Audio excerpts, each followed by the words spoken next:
as boys, we used to catch fish in the river. So what we do, usually we will have bottles and glass bottles, and we keep it aside, and then we will use our hands and catch fish and put them into the bottles.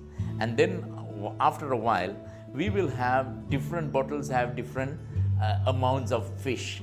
So we will be so happy about that. Church has to be always a united body. And in unity, there is a force.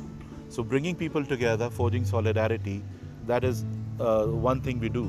In the early 1970s, Ethiopian evangelical churches were persecuted by the communists.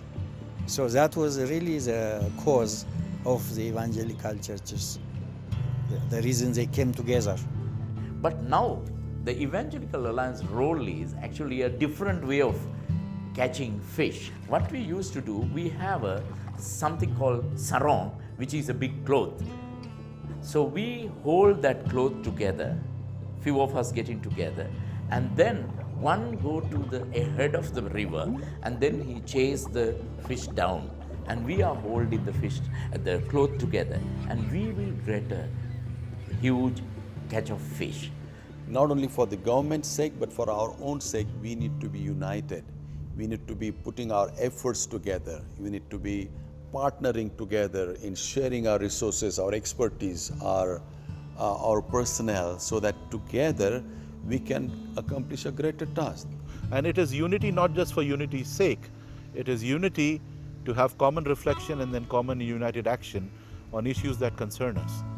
Can you imagine 70 plus denominations, 35,000 churches, over 300 support or para-church organizations, speaking as one?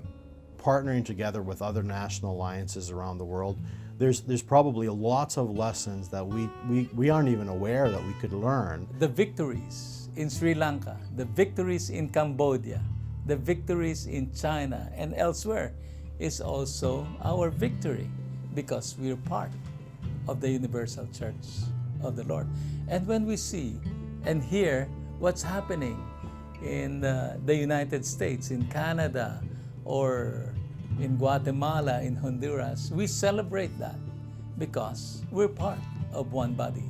Now, Evangelical Alliance, what we're really thinking about, our role is helping and equipping and bringing the churches together to have a greater catch of fish by getting them together